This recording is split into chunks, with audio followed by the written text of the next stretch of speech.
Bismillahirrahmanirrahim. Assalamualaikum warahmatullahi wabarakatuh. Waalaikumsalam warahmatullahi wabarakatuh. Ya, alhamdulillah kembali lagi dengan saya Nurul Hairunisa di acara podcast Ngopi Jang, ngobrol perihal iman Janarian Kang.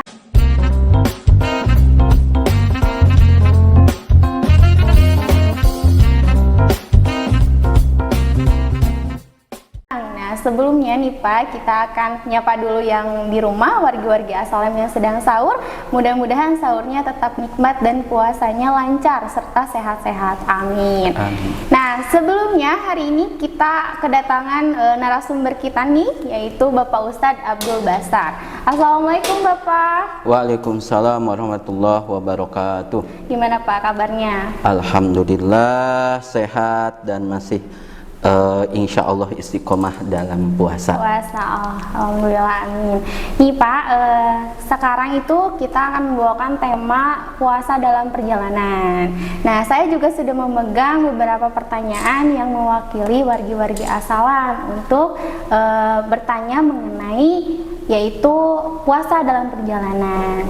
Tapi sebelumnya nih Pak, untuk sebelum ke pertanyaan nih Pak, Bapak pernah gak sih puasa dalam perjalanan yang jauh gitu selama Bapak di Bandung?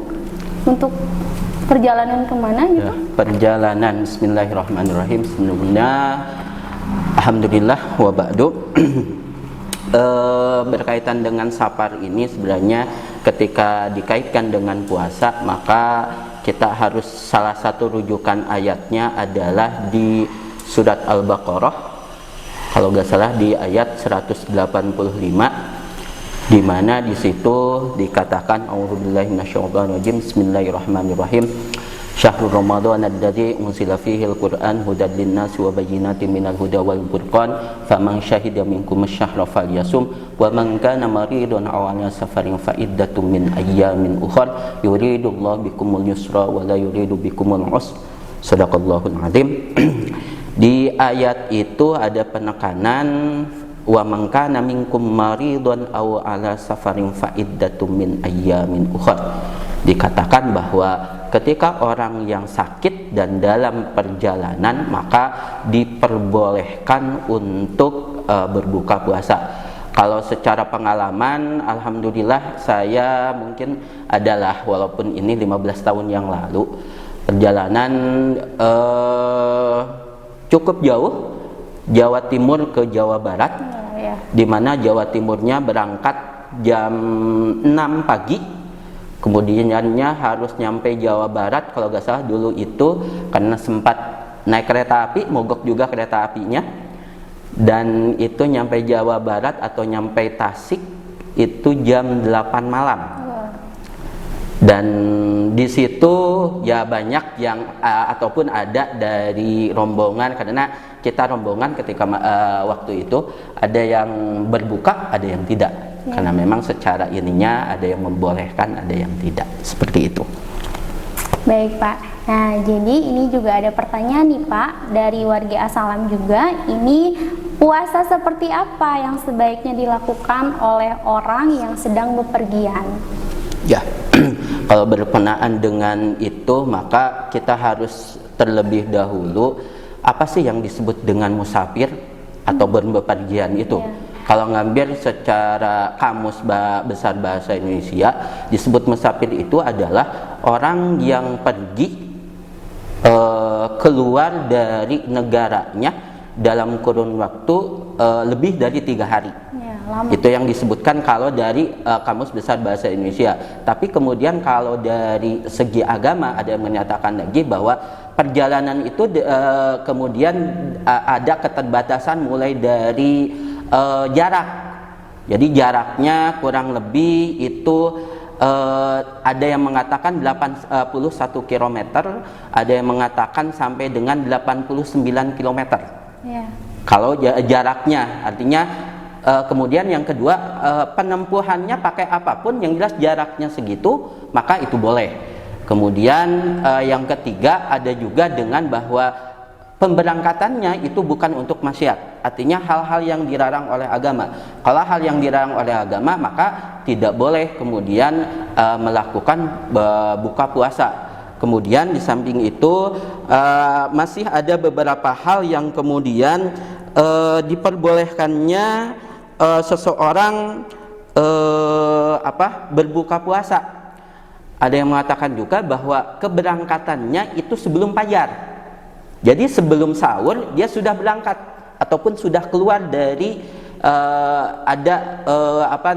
kesepakatan ulama di Indonesia. Dia mengatakan kalau negara terlalu besar katanya, karena 81 atau 29 kilo, kita hanya cukup keluar dari wilayah kota pun sudah seperti itu. Maka ada yang mengatakan cukup keluar dari kampungnya saja sebelum fajar, maka itu boleh kemudian berbuka puasa bagi yang bepergiannya. Sekali lagi, kemudian yang keempatnya, bepergian seorang musafir itu dalam perjalanannya tidak tidak untuk hal yang kebiasaan. Artinya kebiasaan, contoh kalau sopir itu kan memang sudah terbiasa perjalanan, maka kalau dia tidak keterpaksaannya yang cenderung disebutnya mengkhawatirkan bagi dirinya kesehatannya, maka itu boleh berbuka. Tapi selagi aman-aman saja dan dia sudah terbiasa dengan perjalanan jauh, maka tetap yang lebih utama adalah dia berpuasa. Seperti itu. Jadi sebetulnya memang bagaimana kitanya saja mungkin ya Pak. Kalau kuat ya teruskan, kalau memang tidak diperbolehkan Pak gitu. Tapi tetap memang harus diganti juga ya Pak ya. Karena memang yang lebih baik itu adalah yang paham tentang kondisi itu adalah kondisi orang masing-masing. Tapi tentunya dengan kadar keimanan yang baik. Maka di dalam beberapa keterangan dikatakan orang tidak boleh mengatakan saya tidak kuat karena sakit tanpa ada surat dokter. Maka seperti itu dalam perjalanan pun, artinya yang bisa mematok bahwa ini kadarnya kuat walaupun dia punya penyakit, ini kadarnya tidak, maka itu harus dari dokter. Artinya baik Pak, untuk pertanyaan selanjutnya, jadi hukum apa sih Pak untuk orang yang sedang berpuasa dalam perjalanan? Untuk hukum orang yang puasa Ramadan dalam perjalanan atau puasa lainnya, sebenarnya ketika berbicara ulama madhab itu ada dua. Yang pertama golongan Syafi'i, Hanafi, kemudian Maliki itu mengatakan bahwa lebih utama tetap berpuasa, tapi kemudian ketika itu membahayakan dirinya maka boleh untuk berbuka puasa atau dianjurkan juga untuk berbuka puasa. Sedangkan kalau ngambil dari Hambali atau Hanabilah, mereka berpendapat bahwa ketika sunnah berbuka puasa dan dimakruhkan orang untuk tetap menjalankan puasa. Tapi berkaca pada hadis yang kemudian diriwayatkan dari ataupun diinikan dari Anas radhiyallahu anhu qala safarona ma'a Rasulullah sallallahu alaihi wasallam fi Ramadan fasiyamu ba'duna wa aftaru ba'duna falam ya'id as-shaimu 'alal muftir walal muftiru 'alas shaimi, rawahu Abu Dawud fi sunanihi. Kurang lebih pengertiannya adalah bahwa Nabi pernah bepergian ketika bulan Ramadan, kemudian sebagian sahabat ada yang berbuka dan sebagian sahabat ada yang tetap puasa. Sedangkan satu sama lain tidak ada yang kemudian mencela. Artinya tidak boleh yang kemudian berbuka mencela pada yang puasa, ataupun yang puasa mencela pada yang berbuka. Itu secara hukum yang kemudian ada sekarang. Dan kembali lagi ketika dihubungkan tadi dengan sejauh mana perjalanannya, jauh dekatnya. Walaupun memang ada ulama yang mengatakan, kalau ngambil dari ulama Daud Ad-Dohiri, asal berangkat, asal musafir, maka diperbolehkan untuk buka puasa.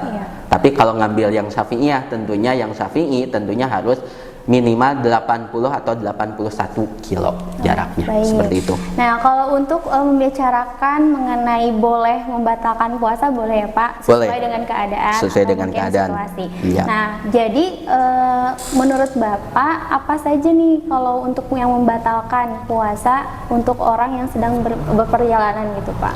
Ya, kalau yang dalam berperjalanan, khusus yang dalam perjalanan, mungkin hanya tadi membahayakan nggak bagi dirinya atau bagi kondisi fisiknya. Kalau bagi kondisi fisiknya membahayakan dan psikisnya membahayakan, maka lebih baik dia berbuka. Tapi kalau tidak, maka lebih baik meneruskannya, karena tetap bagi orang yang bepergian nantinya tetap ada qada kewajibannya.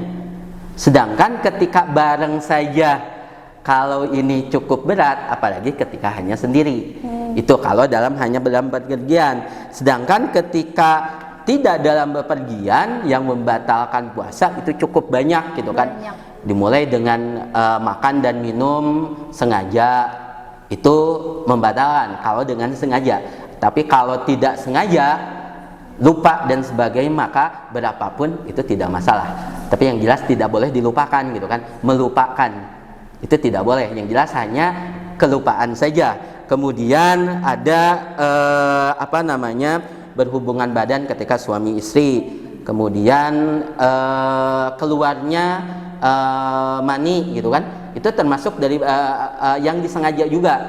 Kalau hanya mimpi basah itu tidak ada, ataupun hanya ketika perempuan yang membatalkan itu ketika dia haid ataupun nifas. Kemudian yang lainnya berkenaan dengan ini yang kadang-kadang sekarang masih banyak, walaupun memang ini lebih pembatalannya lebih kepada kehati-hatian, itu adalah orang yang berenang, orang yang kemudian sakit disuntik, itu kalau lebih kehati-hatian itu dianjurkan lebih baik batal puasanya. Karena ketika berenang itu tidak mungkin ataupun sulit untuk menjaga bahwa lubang yang ada di tubuh kita tidak kemasukan air. Kemudian yang ketika disuntik otomatis kita memasukkan cairan ke tubuh kita.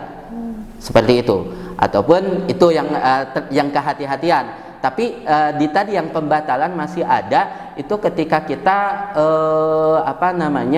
muntah dengan sengaja. Artinya ketika kita pagi sahur biasa dengan makanan menu dan sebagainya, tapi ketika siang kita merasa agak mual gitu kan, sehingga kita memasukkan sesuatu, katakanlah untuk mengeluarkannya, untuk muntah, maka itu batalkan puasa. Ataupun kita memasukkan benda-benda kecil ke lubang yang ada di anggota tubuh kita, contoh korok kuping, contoh kita ngupil gitu kan dan sebagainya, itu termasuk bagian yang membatalkan daripada puasa. Itu seperti itu. Jadi memang berenang juga bisa membatalkan, karena kita nggak tahu ya Pak apakah ada air yang masuk atau tidak.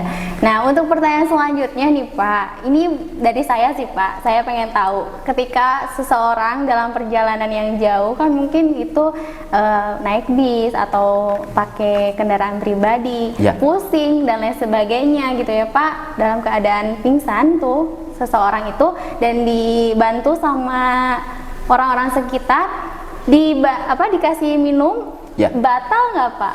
Sedangkan kita kan nggak sadar nih. Tidak. Cenderung ketika nggak sadar tadi sama dengan lupa, itu ada yang mengatakan itu tidak batal. Tapi karena setelahnya, apakah kita masih ingat dengan bahwa minuman kita itu hanya khas ketika kita tidak sadarnya, atau setelah sadar pun kita masih dikasih minum, masih dikasih makanan, dan setelahnya apakah kita masih kuat dan enggak. Maka kemudian ini untuk lebih hati-hatinya, maka kita lebih baik dibatalkan saja. Karena sudah ada barang yang masuk kepada tubuh kita, walaupun itu tidak disengaja.